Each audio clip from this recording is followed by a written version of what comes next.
Hi guys, welcome to our study point study A to Z में आप सबका फिर से स्वागत है। जैसा कि आज हम बताने वाले हैं गति का प्रथम नियम, फर्स्ट लॉ इन मोशन।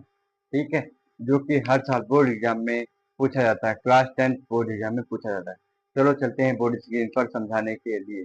ठीक है, तो मैं पहले इसकी परिभाषा लिखना चाहूंगा। ठीक है, तो आपको यहाँ से ऐसे करना है, ऐसे लिखने का ढंग बताऊंगा। ठीक है, ठीक है, यहाँ पर आपको हेडिंग डालनी है, गति का प्रथम नियम। अगर आप चाहें तो यहाँ पर इंग्लिश इंग्लिश में भी लिख सकते हैं, जैसे एग्जामिनर आपको 1 नंबर भी दे सकता है। फर्स्ट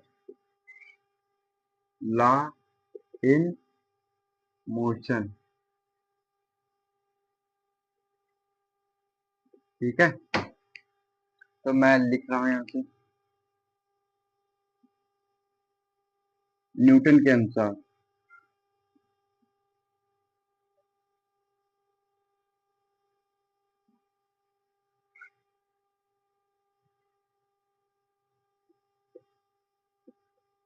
न्यूटन के अनुसार यदि कोई वस्तु विराम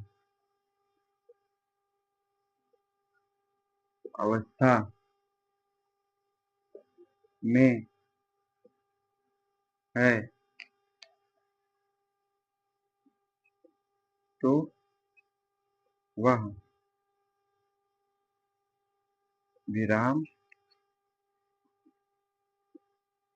अवस्था में ही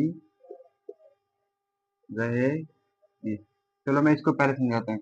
न्यूटन के अनुसार यदि कोई वस्तु विराम अवस्था में है तो वह विराम अवस्था में क्यों रहेगी। ठीक है, देख जैसे कि ये कोई वस्तु है विराम अवस्था में, मैं तब तक इस पर कोई बाह्य बल, ठीक है, जैसे बाह्य बल नहीं लगाऊंगा तब तक ये अपनी जगह से हिलेगी नहीं। ठीक है, अपनी जगह से हिलेगी नहीं।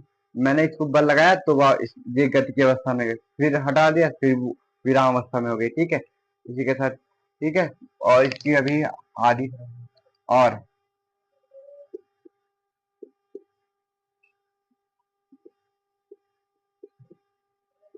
गति की अवस्था में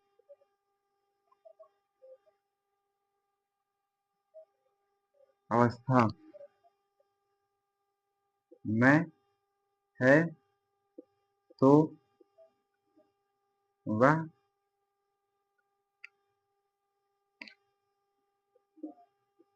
गति की अवस्था में ही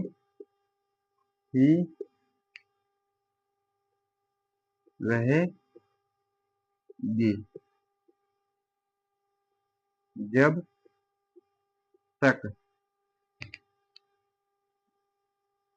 जब तक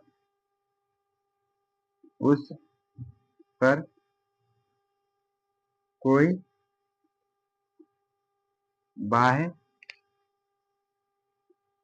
बल ना लगाया जाए। तो मैं आपको गति की अवस्था में, जैसे कि ये देख लीजिएगा, ये कोई वस्तु गति की अवस्था में जा रही, मैं इसको रोकना चाहता हूँ तो मैं इसको कुछ बल ही लगाऊंगा तभी तो रुकेगी। ठीक है, तो मैं इसको बल लगाऊंगा तभी रुकेगी। इस न्यूटन का फर्स्ट नियम से ये सत्यापित होता है, यदि कोई वस्तु विराम अवस्था में है तो वह विराम अवस्था में रहेगी। अगर उस पर कोई बाह्य बल नहीं लगेगा तो वो कैसे जाएगी, कैसे उसमें गति की अवस्था उत्पन्न होगी। ठीक है, मैं इसको फिर से रिपीट करता हूँ। ठीक है, न्यूटन के अनुसार यदि कोई वस्तु विराम अवस्था में है तो वह विराम अवस्था में ही रहेगी, और गति की अवस्था में है तो वह गति की अवस्था में ही रहेगी जब तक उस पर कोई बाह्य बल न लगा जाए। जैसे कि मैंने जैसे कि मैंने एक एग्जांपल लिया, ए और बी, ये गति की अवस्था में। ठीक है, गति की अवस्था में, तो मैं इस पर कोई यहाँ पर, जैसे यहाँ पर मैं सी ला के रख दूं, ये इसे रोक दे तो क्या होगा, ये रुक जाएगी ना। तो अगर मैं इसको विराम अवस्था में यहाँ पे ला दूं डी, ये इस पर इधर की बल लगाए और सी इधर की लगाए, तो ये वस्तु विराम अवस्था में ही रहेगी। ठीक है, चलो इसी के साथ वीडियो एंड होता है। अगर आप हमारे चैनल पर नए हैं तो हमारे चैनल को लाइक एंड सब्सक्राइब जरूर कीजिएगा।